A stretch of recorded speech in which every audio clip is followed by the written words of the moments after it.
Hello, today we are going to discuss one of the parts of linguistics. Though it is part of linguistics, it can be part of English syllabus in any Indian university. So, the first term is monolingualism. What is monolingualism?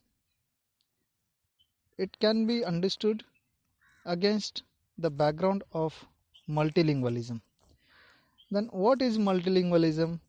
In order to explain that, we have to look at duolingualism. And fortunately, the Indian people can understand better what is monolingualism, duolingualism, and multilingualism. First, we will look at monolingualism. Mono means one. So, lingualism, ism, ISM means ideology.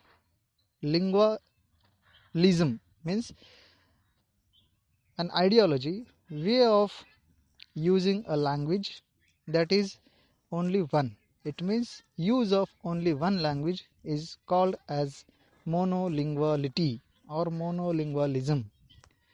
What is difference between monolinguality and monolingualism?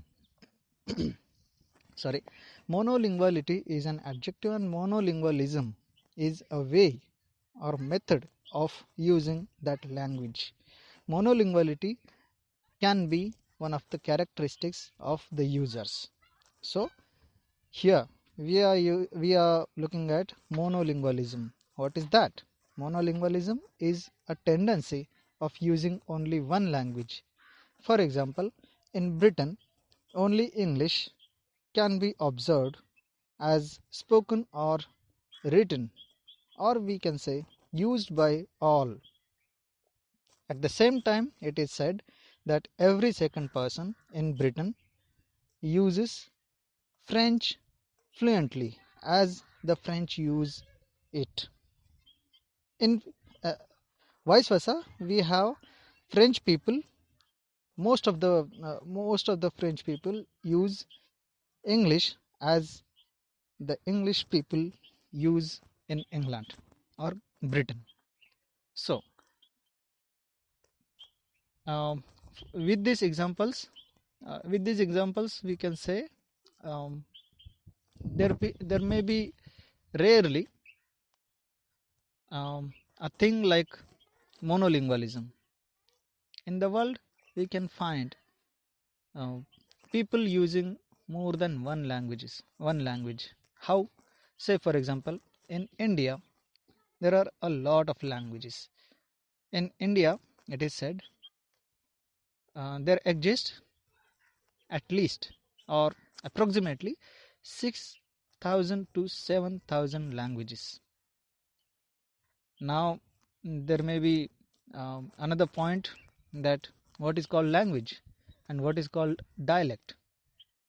In the field of linguistics, there are controversies, there are disagreements on the issue of what is dialect and what is language.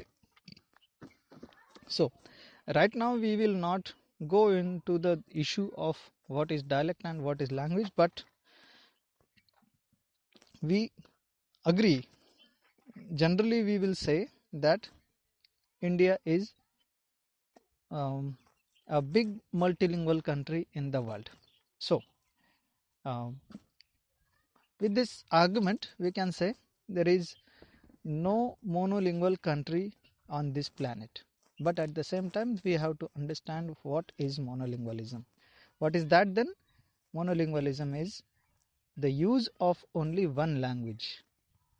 Now we will move to the next term, that is duolingualism. What is that? Duolingualism is use of two languages. So say for example, I,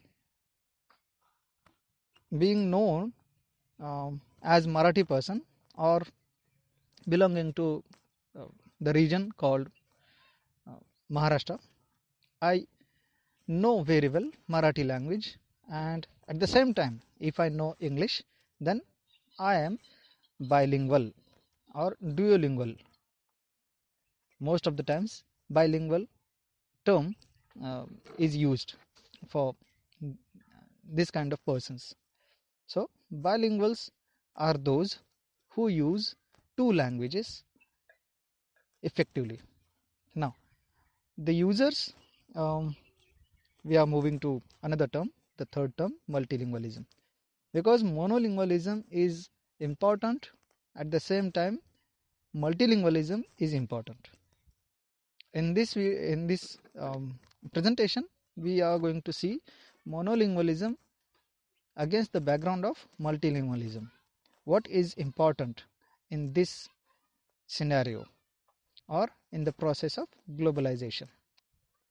Then we will move to multilingualism. What is multilingualism then? Multilingualism is the use of more than two languages. Say for example, a person, say for example I use Marathi, English and Hindi. So I am multilingual. At the same time, in the Indian states, people living on the borders of states use more than two or three languages. Say for example, in Solapur district in Maharashtra, people use Kannada, Hindi and Marathi effectively, because being on the borders on the border of Karnataka and Maharashtra, they are having contact with or relationship with Marathi as well as Kannadiga people. Here we have to pay attention that Kannada is a language and Kannadiga is used for mentioning people who live in Karnataka or use Kannada language. Okay, so what is multilingualism then? Multilingualism is use of more than two languages. Okay, in this video we will stop, and for further discussion we will have another video. Bye.